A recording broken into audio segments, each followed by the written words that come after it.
Assalamualaikum warahmatullahi wabarakatuh, saudaraku seiman. Tahlilan merupakan kegiatan membaca serangkaian ayat Al-Quran dan kalimat thoyyibah, tasbih, tahmid, tahlil, dan takbir, di mana pahala bacaan tersebut dihadiahkan untuk para arwah atau mayit, yang disebutkan oleh pembaca atau oleh pemilik hajat. Tahlilan biasanya dilaksanakan pada hari-hari tertentu, seperti 7 hari berturut-turut dari kematian seseorang, hari ke-40, ke-100, atau ke-1000-nya. Tahlilan juga sering dilaksanakan secara rutin pada malam Jumat atau malam-malam tertentu lainnya. Setelah tahlilan, biasanya pemilik hajat akan memberikan hidangan makanan untuk dimakan di tempat atau dibawa pulang. Dengan demikian, inti tahlilan adalah: pertama, menghadiahkan pahala bacaan Al-Quran dan kalimat thoyyibah kepada mayit. Kedua, mengkhususkan bacaan itu pada waktu-waktu tertentu, yaitu 7 hari berturut-turut dari kematian seseorang, hari ke-40, ke-100, dan sebagainya. Ketiga, bersedekah untuk mayit, berupa pemberian makanan untuk peserta tahlilan. Lalu, bagaimanakah pendapat para ulama terkait ketiga masalah tersebut?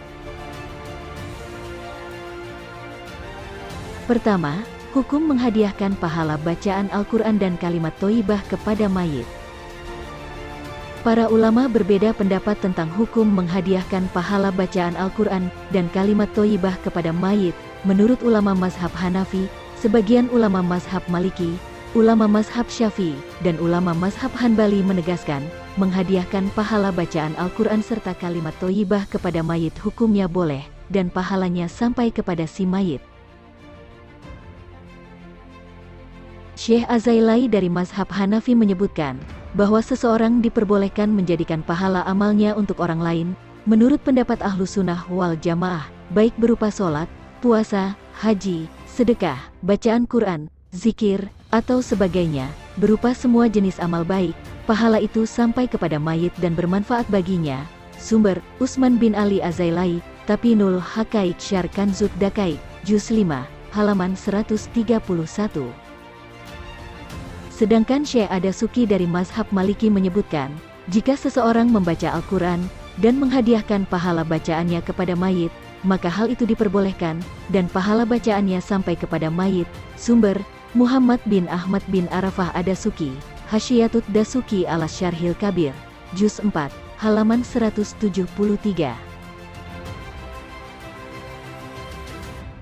Senada dengan kedua ulama tersebut, Imam Nawawi dari mazhab Syafi'i menuturkan, dan disunahkan bagi peziarah kubur untuk mengucapkan salam kepada penghuni kubur, serta mendoakan mayit yang diziarahi dan semua penghuni kubur. Salam serta doa lebih diutamakan menggunakan apa yang sudah ditetapkan dalam hadis Nabi. Begitu pula disunahkan membaca apa yang mudah dari Al-Quran, dan berdoa untuk mereka setelahnya. Sumber, Yahya bin Saraf An-Nawawi, Al-Majmu, Juz 5, halaman 311. Syekh Ibnu Qudamah dari mazhab Hanbali juga menuturkan, dan apapun ibadah yang dia kerjakan, serta dia hadiahkan pahalanya kepada mayit muslim, akan memberi manfaat untuknya, insya Allah.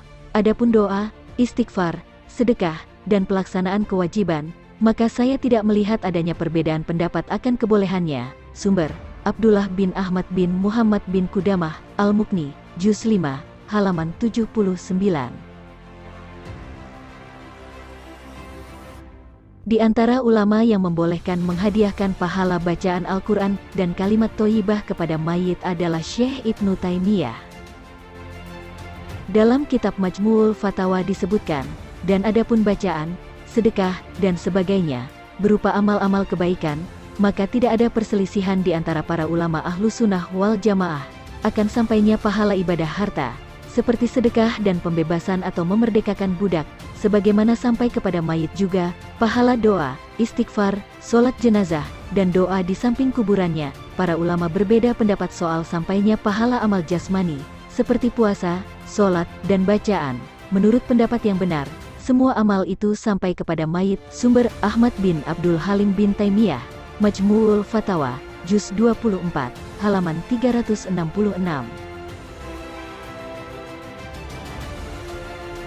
Sedangkan sebagian ulama mazhab Maliki yang lain menyatakan, pahala bacaan Al-Quran dan kalimat thoyyibah tidak sampai kepada mayit, karenanya hal itu tidak diperbolehkan. Syekh Ad-Dasuki dari mazhab Maliki menulis, penulis kitab At-Taudi berkata dalam kitab At-Taudi, bab haji, pendapat yang diikuti dalam mazhab Maliki adalah bahwa pahala bacaan tidak sampai kepada mayit. Pendapat ini diceritakan oleh Syekh Karafi dalam kitab Kawaidnya, dan Syekh Ibnu Abi Jamrah. Sumber, Muhammad bin Ahmad bin Arafah Ad-Dasuki, Hasyiyatut Dasuki ala Syarhil Kabir, Juz 4, halaman 173. Dari paparan tersebut, para ulama berbeda pendapat tentang hukum menghadiahkan bacaan Al-Quran dan kalimat thoyyibah kepada mayit. Mayoritas ulama meliputi ulama mazhab Hanafi, sebagian ulama mazhab Maliki, ulama mazhab Syafi'i, ulama mazhab Hanbali, dan Syekh Ibnu Taimiyah membolehkannya, sedangkan sebagian ulama mazhab Maliki yang lain melarangnya. Kedua, hukum mengkhususkan waktu tertentu untuk membaca Al-Quran dan kalimat thoyyibah. Mayoritas ulama membolehkan pengkhususan waktu tertentu untuk beribadah atau membaca Al-Quran dan kalimat thoyyibah, seperti malam Jumat atau setelah melaksanakan sholat 5 waktu. Mereka berpegang pada hadis riwayat Ibnu Umar. Dari Ibnu Umar radhiyallahu anhuma, ia berkata, Rasulullah selalu mendatangi Masjid Quba setiap hari Sabtu dengan berjalan kaki dan berkendara. Abdullah Ibnu Umar radhiyallahu anhuma juga selalu melakukannya.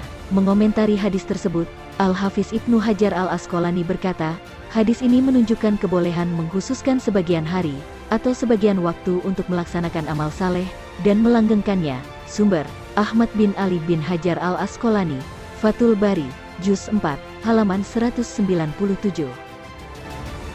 Artinya, mengkhususkan hari tertentu seperti 7 hari berturut-turut dari kematian seseorang, hari ke-40, ke-100, ke-1000, malam Jumat, atau malam lainnya untuk membaca Al-Quran dan kalimat thoyyibah, hukumnya boleh. Ketiga, hukum bersedekah untuk mayit. Para ulama sepakat bahwa bersedekah untuk mayit hukumnya boleh, dan pahala sedekah sampai kepadanya. Mereka berpedoman pada hadis riwayat Aisyah radhiyallahu anha, seseorang mendatangi Rasulullah, lalu berkata, wahai Rasulullah, sesungguhnya ibuku meninggal dalam keadaan tiba-tiba dan belum berwasiat. Saya rasa seandainya sebelum meninggal dia sempat berbicara, dia akan bersedekah.